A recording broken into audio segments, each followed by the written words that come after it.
Assalamualaikum warahmatullahi wabarakatuh. Salam sejahtera bagi kita semua. Shalom, Om Swastiastu, Namo Buddhaya, salam kebajikan untuk kita semua.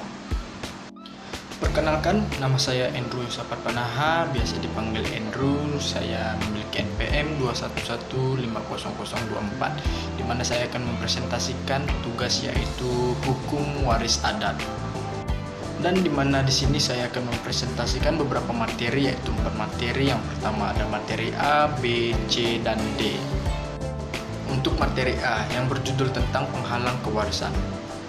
Yang pertama adanya penghalang kewarisan menurut hukum Islam, yang dimana kita ketahui penghalang warisan ialah dimana orang-orang yang secara garis keturunan atau kekerabatan berhak mendapatkan bagian daripada harta waris yang ditinggalkan oleh seseorang yang meninggal dunia.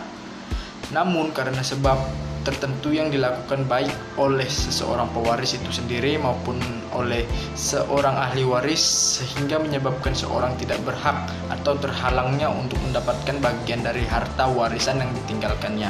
Yang dimana pada pasal 173 KHI yang mengatur seseorang terhalang menjadi ahli waris apabila mendapatkan hukuman berdasarkan putusan hakim yang berkekuatan hukum tetap. Hukuman tersebut antara lain meliputi dipersalahkan telah membunuh atau mencoba membunuh maupun menganiaya berat para pewaris. Dan yang kedua, dipersalahkan secara memfitnah mengajukan pengadilan bahwa pewaris melakukan suatu kejahatan yang diancam dengan hukuman 5 tahun penjara ke atas. Yang kedua, adanya penghalang kewarisan menurut hukum perdata, yang dimana pada pasal 838 KUH Perdata menerangkan bahwa ada 4 kategori orang-orang uang dianggap tidak pantas untuk menjadi ahli waris.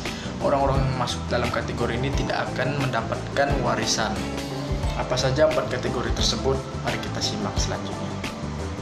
Yang pertama, adanya orang-orang yang telah dijatuhi hukuman membunuh atau mencoba membunuh orang yang meninggal dunia atau si pewarisnya.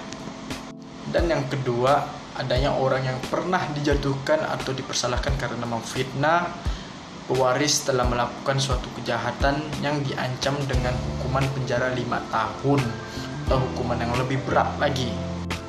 Selanjutnya yang ketiga, yaitu orang yang menghalangi orang yang meninggal dunia atau si pewarisnya dengan kekerasan atau perbuatan yang nyata untuk membuat atau menarik kembali wasiatnya.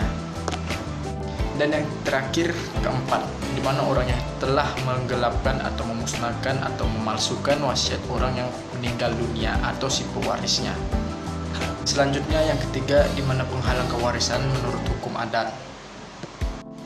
Yang pertama, adanya jika pewarisan tidak dapat dilaksanakan secara menurun, maka warisan ini dilakukan secara ke atas atau ke samping, yang artinya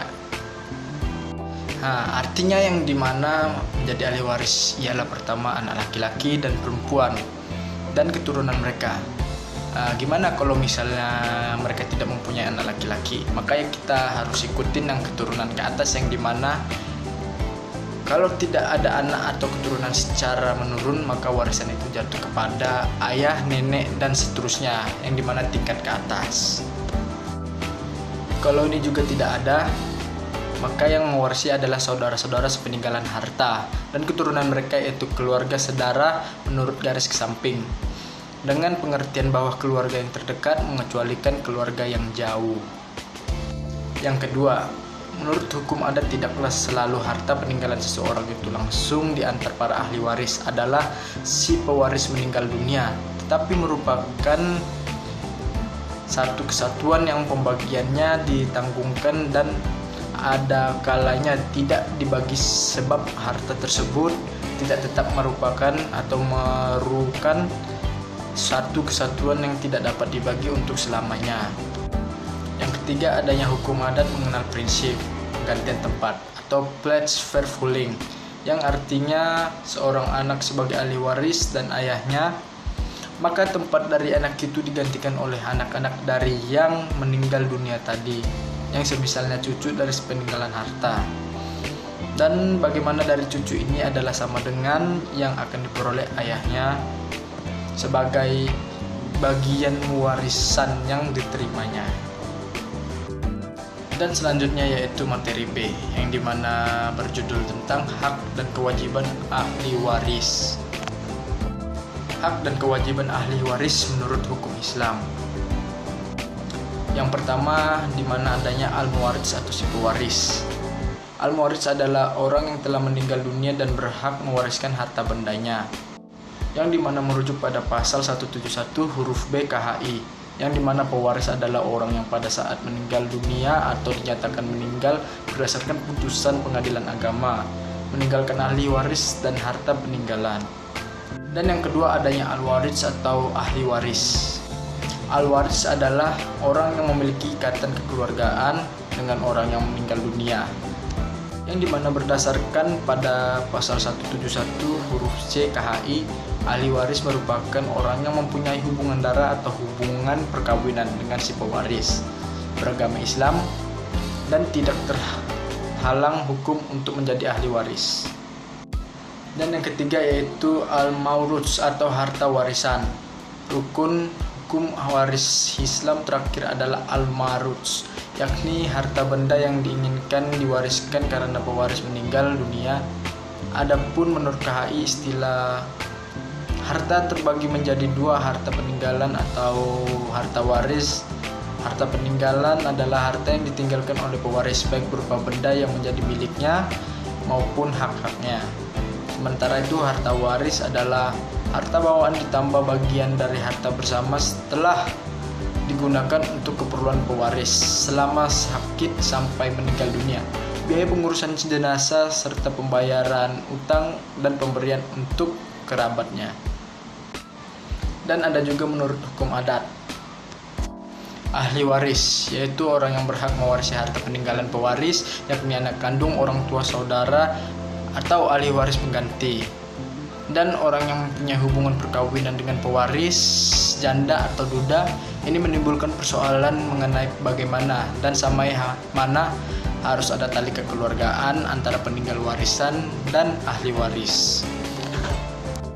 Yang ketiga, menurut hukum perdata, seorang ahli waris wajib memelihara dan menjaga keutuhan harta warisan sebelum harta warisan tersebut kemudian dibagikan kepada masing-masing ahli waris.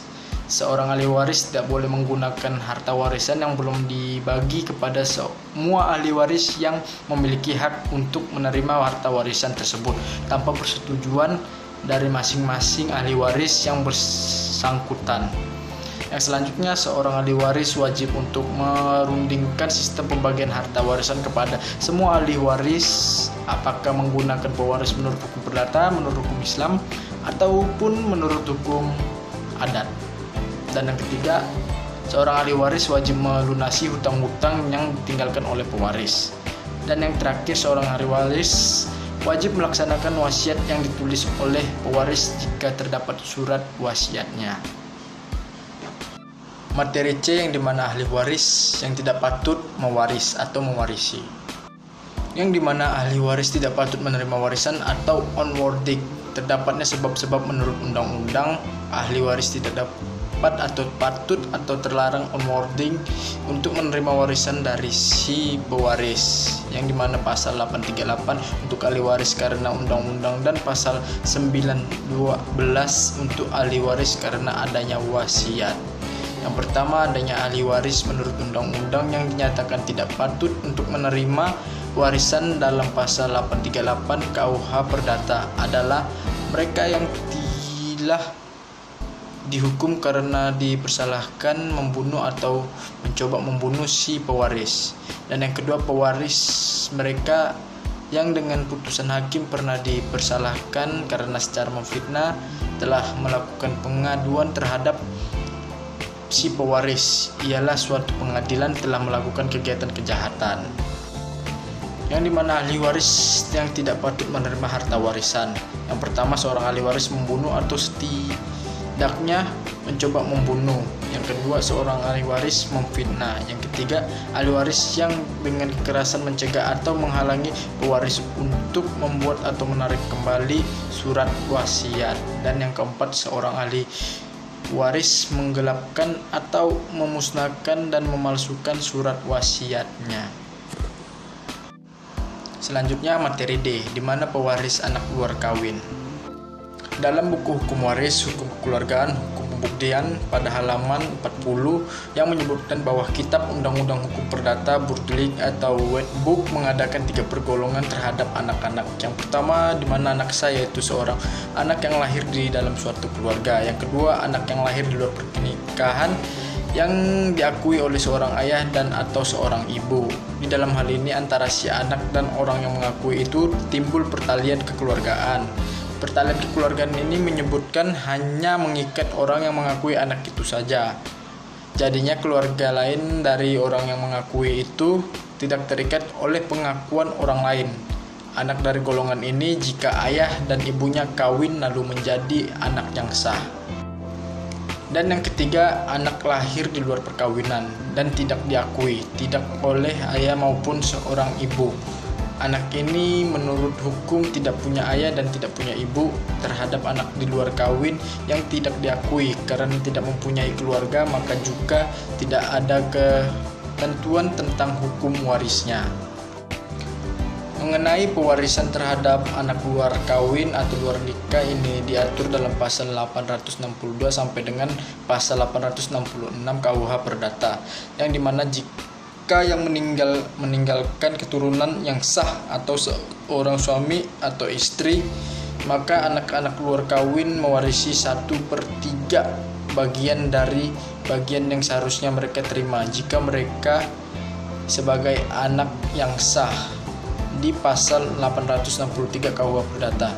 Jika yang meninggal tidak meninggalkan keturunan maupun suami atau istri tetapi meninggalkan keluarga yang sedarah, dalam garis ke atas ibu, bapak, nenek, dan lain sebagainya, atau saudara laki-laki dan perempuan atau juga keturunannya, maka anak yang diakui tersebut mewarisi 1/2 dari warisan. Namun jika hanya terdapat saudara dalam derajat yang lebih jauh, maka anak-anak yang diakui tersebut mendapat 3/4, yang dimana kita bisa lihat pada pasal 863 KUH Perdata. Dan yang selanjutnya, bagian anak luar kawin harus diberikan terlebih dahulu, kemudian sisanya baru dibagi-bagi antara para pewaris waris yang sah, yang bisa dilihat pada pasal 864 KUH Perdata. Dan yang keempat, jika yang meninggal tidak meninggalkan ahli waris yang sah, maka memperoleh seluruh warisan. Ini juga bisa dilihat pada pasal 865 KUH Perdata. Dan yang selanjutnya, jika anak luar kawin itu meninggal dahulu, maka ia dapat digantikan anak-anaknya yang sah. Dan ini bisa dilihat pada pasal 866 KUH Perdata.